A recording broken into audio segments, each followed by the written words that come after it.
So I'm back with another episode of Top 5 Mods, the weekly-ish series where I look at a top 5 of mods, or a top 7. It really depends on what I feel like. Anyways, let's dive straight into the mods.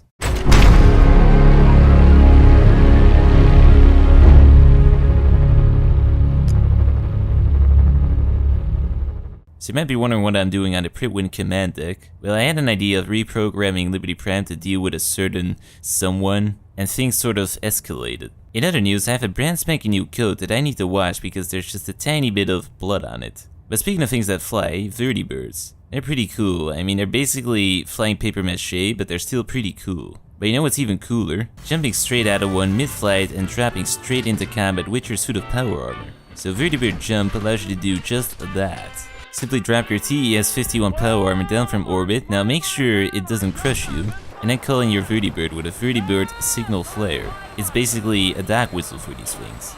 Then proceed to board your Vertibird, and when you're ready, you can jump straight down at any point. So this mod is pretty cool. Whenever you want to get down, you do not have to wait for a landing anymore. You can just hop straight on down, into combat, kill some raiders, onto a beach, into more combat, but most importantly, you can jump down straight in front of your bar. The possibilities are truly endless. You can now be the orbital dropshot trooper you've always wanted to be.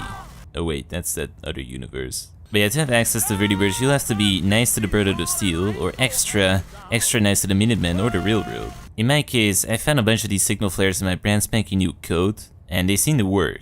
Although all my pilots call me Elder for some weird reason. So yeah, we've come to that housing portion of the week once more. I got evicted again. This time it wasn't Raider Children. It also wasn't Preston with another one of his bottle cap mine surprises. I simply could not pay the rent. My funds to sort of run dry was with the penthouse and about the 5 million guns I bought last week. So I found a cheaper apartment in Goodneighbor. Simply go there, ignore Hillary who is still out campaigning for some weird reason. Also, she's half black now for some weird other reason. But open the door and go inside to check this place out. As you walk in, you're greeted by a poster and a picture of a dog. On the right, I've put my brand spanking new coat and some candles. Straight in front there's a crafting section, some rubble on the floor, and a periodic table of elements. As you go upstairs, you can see a nice complement, a little kitchen, a cluttered dining table, and a bed.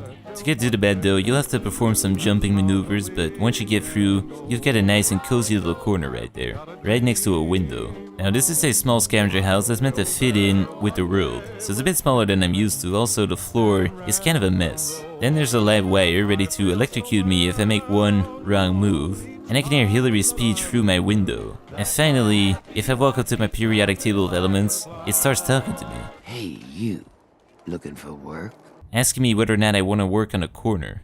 Man, tends to be rough. So yeah, this house is kind of a shithole, but it's a really nice shithole. It's got character, and the universe doesn't have to pause every time I want to go inside. So if you're on a budget like me, this might be the place for you. So yeah, since I live in a rough neighborhood in Goodneighbor now, I need to dress the part too. So at number 3 we've got Raider Armours, which adds in some nice Raider armors, a whopping 4 of them. Now to get your hands on these things, it requires a lot of work. You'll first have to find a chemistry station, acquire the proper materials, and then craft the outfits. Then you're ready to put them on. So first up we've got the Raider Goth armor. As the name would indicate, this is for the rebellious type, with a black tattered top and some black leathery pants. With some knee pads too.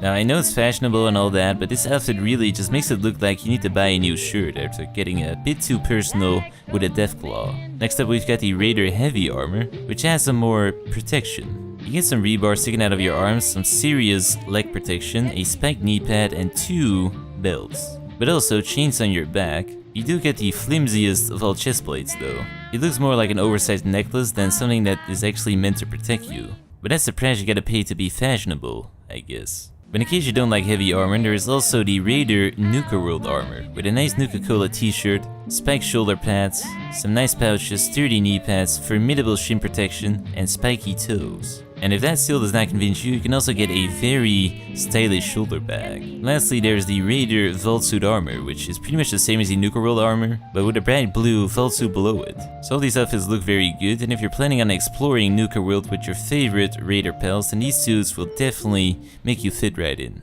As for me, it makes me fit in a bit more with my new neighbors. And in case things go south, those knee pads might even stop a baseball bat. Anyway, speaking of neighbors, I need something to protect my new lovely home with. Something to protect my freedoms with. So at number 2 we've got the 9mm pistol, Browning High Power. So this mod adds in the Browning high power pistol to the game, a beautiful old-fashioned pistol with custom animations and also custom sounds. So as the name would indicate, this thing fires 9mm by default, but you can change that to 38 if you like shooting smaller peas. You can also change the grip, go for a bigger magazine, and you can make your barrel even cooler. So I made myself 3 variants: normal, tactical, and extravagant. The normal variant being exceptionally normal. The tactical variant having a hollow sight on top, as well as a bigger magazine and a compensator. And finally, the extravagant variant is just a tiny bit more tactical, with a short scope on top, an even bigger magazine, a suppressor, and a wooden stock. So overall, this pistol looks and sounds very good, and it has some nice custom fitting reload and draw animations. Overall, a fine American firearm. It does shoot 9mm by default, as I said, so the BPM wasn't awfully high. But at least it's stylish, and it should be more than enough to fend off any burglars. As I said, rough neighborhood. I gotta keep this thing below my pillow. Unfortunately, I cannot goddamn sleep because Hillary will never stop talking. But anyway, speaking of talking, at number 1 this week, I'm gonna be talking even some more. So we got the Mercenary Dash Pack.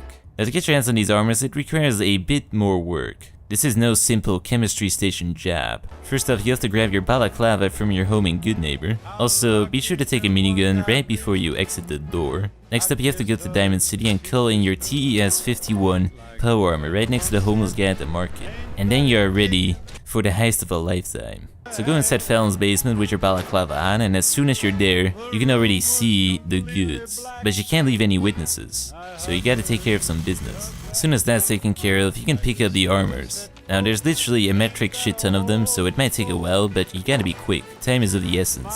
Once the place has been absolutely stripped, you can leave the same way you came in. Your getaway ride should be right there. So enter the power armor before you get hit by a baseball bat and try and shake off the guards. When that fails, it's time for plan B. Man, that was a close one. Now you might be wondering why I just murdered 3 people and pissed off the entirety of Diamond City for some clothes. Well, as I said, my funds have run absolutely dry. Fortunately, I still have that top tier advanced power armor laying around, as well as the Orbital drop shock station. But aside from that, the funds have run absolutely dry. Anyways, this is a mod pack that contains a bunch of cool outfits. First up, you've got the Mercenary outfit, an outfit without too much extra fluff, for those who just want to look tough. The outfit includes a menacing mask with red eyes, a t-shirt and some tactical pants with knee pads. There's 2 main flavors, Gunners and Plain. The Gunners variant is a tad bit more green, and you also get a chest piece with some ammo pouches. You can also swap out the gas mask for a mask that does not filter what you inhale. And you can also unequip the gloves if you do not like tactical gloves. Overall, a very cool outfit. The second outfit is the Merc outfit, not to be confused with the Mercenary outfit. There's a very big difference there. This one is a tiny bit more customizable. You've got individual armor pieces for each limb, the leg pieces of which make you look kind of chubby. You can also choose from 3 different colored backpacks, balaclavas, ski hats, chest rigs, and 3 different t-shirts and jackets that fit under all that gear. For some reason though, the backpack seems to grow in size if you put on a jacket, which doesn't make a lot of sense, but it does look even more tactical. Then we also got the Reacher outfit, which has no customization. It is just one outfit, which does not look all that extravagant either. Instead, you get a clean leather jacket, no shin protection, and some denim. This pack also includes the Rebel, which I've showed off a long time ago. So for those who haven't seen it yet, it's probably one of the best looking outfits out there. Tactical, cool, and it fits in pretty well with the world. On this one, you can decide whether or not you want to go for the hood instead of the balaclava. You can go for a shirt instead of a jacket, put on the gas mask, and toss away the backpack. But this outfit pack also includes a weapon, the S-knife, or the Sknife. I haven't decided yet, but I believe it's a knife. And it does knifey things like stabbing, slashing, and cutting John Caleb Bradburton's heads clean off. The BPM wasn't awfully high, but it is a rather delicate and pretty weapon. Anyways, once you're done with the Sknife, this pack also contains the Scavenged NCR Ranger outfit, which I've shown off a long time ago too. On this outfit, you can decide how many holsters you want. The more tactical. But you can also decide whether or not you want to go for a short or a long brown leather coat. Next up, we've got the Wastelander outfit, another stylish leathery outfit. On this one, you can change the coat, the gloves, the mask, and the hood. Basically, you can decide how much you want to look like a modern day assassin. And finally, this pack contains the B90 armor, which is some fancy looking armor that seems to be 1 tier below power armor. This suit comes in 3 different color schemes: plain with a green digital paint job, Institute when you want to hide in a field full of cows, and finally Wasteland. I'm not sure why Wasteland is orange, but it's just orange for some reason. But this is some pretty advanced looking armor with wires and hoses. Aside from the color schemes, you can also decide whether or not you want an open or a closed helmet. And finally, you can choose the jetpack on the back. If you don't like the plain variant, you can also go for one with wings. It seems to be purely cosmetic though. You cannot fly with it, and you kinda look like an idiot wearing it. So yeah, this pack contains a lot of outfits. If I would have had to pay for all these outfits, I would have been in some serious debt. Especially those tactical pouches, those are really expensive. Anyways, that was it for the top 5, but as always, we've also got a bonus mod. So this week we've got Gamsung Salaxy Explosives, a Note 7 parody. So to get started on this top quality quest mod, you have to go to Dremlin's Diner southeast of Sanctuary. Walk inside and talk to the fashionable guy sitting at the table. His name is Nugul Gao, and he's a pre-war synth not built by the Institute but by Nugul. Now he has a very advanced voice synthesizer module. And with this data, you can build new humans that will generate even more data. And with this data, you can build new humans that will generate even more data. And with this data, you can build new humans that will generate even more data. And with this data, I get it. Don't you want to hear the other 832 iterations? He's also not the biggest fan of Institute synths. The faces look stupid and the voice sounds like from a 2016 text-to-speech engine. Ridiculous. Makes sense, I suppose. But he wants you to help him test out the Gamsung Salaxy Note 7. So because he has such a magnificent mustache, you agree. You first gotta try it out on a person. Mom! Then on another person. Then on a broman that's just outside. Man, I should really give one of these to Preston for Christmas. Anyways, if you help him out, he'll also let you test out the new Gamsung Salaxy S8, which is even more powerful, boasting an exceptionally high BPM. Unfortunately, I'm a Pip-Boy fanboy, so I don't really need one of these phones. Anyways, that was it for this week's match. Yet again, some very solid mods in there. Will the Valentine Detective Agency ever track down the mastermind behind the Fallon Basement heist? Will Hillary ever stop talking? And will I ever move out of the ghetto of Goodneighbor? Find out potentially next week, or in like 2 weeks. I mean, it kinda depends on how weekly these episodes are. But until then...